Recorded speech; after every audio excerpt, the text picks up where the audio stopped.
अगर वाल्मीकि का मंदिर है तो वाल्मीकि ही क्यों मदद करेगा? छत्तीस बिरादरी भी आनी चाहिए। नहीं बिल्कुल सब बाहर का कोई आदमी कर नहीं रहा। ना ये अपने बंदों नहीं करवा रखा। छत्तीस बिरादरी की वह जात बिरादरी की लड़ाई नहीं हुआ करे, वह तो उड़े लिए बैठे हैं। हम दूसरे के पास तो बैठ जाओ, कोई हमारे पास बैठ के राजी ना है। अच्छा एक बताओ, देखो जो पुरानी हमारी पीढ़ी थी, जैसे अंकल हो गए भाई, इन पर थोड़े आरोप ला दिया थे हम, पुरानी सोच वाले इस हमारे जात बिरादरी रखेंगे, लेकिन ये तो हम नए आगे तो चीज़ उड़े है। हम भी मेरे ख्याल तक कितना कितने चीज़ ना सुधारण नहीं लग रहे। उन्होंने कदम आगे बढ़ाए हैं अपने हमारी वाल्मीकि चौपाट के लिए। मैं जाट हूँ, कल ना मान ले भाई साहब मेरे गांव में या मेरे देहात में या मैं कोई जाटा का मुद्दा ठहरा हूँ हैं, तो उसमें एक बात बताइए, अगर उन्हें ज़रूरत है और आपने देखा भाई मेरी ज़रूरत है, तो आप जात बिरादरी देखोगे या जाके खड़े हो जाओगे? जाके खड़ा हो जाऊंगा जी मैं। सामाजिक मुद्दा ना ठाते रहो आप, बिल्कुल फर्स्ट क्लास। लेकिन हम तो फंसे पड़े हैं जात बिरादरी में। भाई उदाहरण है बहुत से यो मानते हैं, बहुत से नहीं मानते। देखो मैं तो मानता नहीं है भाई, मेरे साथ पढ़ रहा है यो भाई, मरी गला पढ़ भाई रहा है। साहब आप तो ना मानते, लेकिन उदाहरण पर तो हम खड़े हैं ना। हाँ है बहुत, अपना ही समाज सबसे पहले टांग पकड़ के खींचता। कोई भी आप अच्छा काम करोगे ना, सबसे पहले अपना समाज ही पकड़ के खींचेगा भाई। करने की कैसे कर रहा है ये? जैसे कि मुबारकपुर में खड़े हैं, हाँ। इस बाउंड्री मुबारकपुर के लाल डोरे से बाहर का जो आदमी है वो नहीं रुकवा रहा इस काम ने।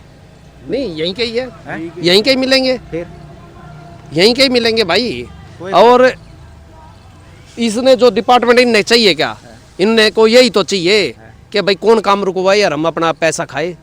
एक बार काम रुका और रुका, फिर दोबारा कोई हिसाब किताब नहीं होता, वो तो फिर बन ही जाता है सब कुछ पेपरों में भाई। अच्छा एक बात बताओ, बड़ी आप बढ़िया चश्मा ला रहे हो, फ्रेंच कट करवा रहे हो भाई, बढ़िया महंगी कोटी पहन रहा है, हमारा फायदा क्या है मॉडर्न होने का जब हम फंसे उड़े रहे हैं जात बिरादरी में? कुछ नहीं है। सबसे बड़ी बात तो यह है, अब जो युवा पीढ़ी है ना, वो अपने चाहे हम भी हरिजन है, भाई भी वाल्मीकि है, हम भाई अपना जो जिनसे हमें नाम मिला है ना उनको छोड़ के, और युवा पीढ़ी ज़्यादा देखो 10-20% तो ऐसा जो कोई कुछ नहीं करते, लेकिन 80% नशे के साइड में एकदम तेज़ी से बढ़ रही है।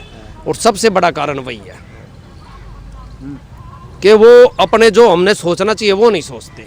वो ये सोचते हैं बस अपनी ऐसी तैसी कराए, और हमारा शाम का काम चल रहा है ना तो चल रहा है, हमें क्या है, और नहीं कर रहे तो मैं क्यों करूँ, और आवाज़ नहीं उठा रहे तो हमें क्या ज़रूरत पड़ी। सबसे बड़ी दिक्कत ये है। देखो भाई अब पीढ़ी चेंज हो चुकी है। जात बिरादरी का सिर्फ एक पॉजिटिव पॉइंट बताऊंगा मैं आपको कि अपने डीएनए को बचाओ, बस उसके लिए मैं सहमत हूँ कि भाई एक जात बिरादरी का दूसरी जात बिरादरी में शादी ना करे, बचे उससे जितना हो सके बचे, उससे आपका डीएनए ख़राब होता है। वो एक फिजिकल पॉइंट बता रहा हूँ मैं आपको डॉक्टरी हिसाब से, बस उसको छोड़ दीजिए, बाकी आप मिलिए, साथ रहिए, एक दूसरे का साथ दीजिए। वरना भाई साहब जो सिस्टम चल रहा है वो बहुत गलत चल रहा है। हर एक गांव के आसपास डेमोग्राफी ऐसे हो रही है कि गांव का तो 1% आदमी भी नहीं है। बाहर का आदमी आके गांव का सिर्फ तमाशा ही देखेगा कि देखिए ये छत्तीस बिरादरी पहले भी लड़ रही थी और अब भी लड़ रही है। उदाहरण है जहाँ पे हम खड़े हैं। तो मुबारकपुर की जो बिरादरियाँ हैं और छत्तीस, उनको शायद इस प्रॉब्लम को खुद हल करना चाहिए। नमस्कार दोस्तों।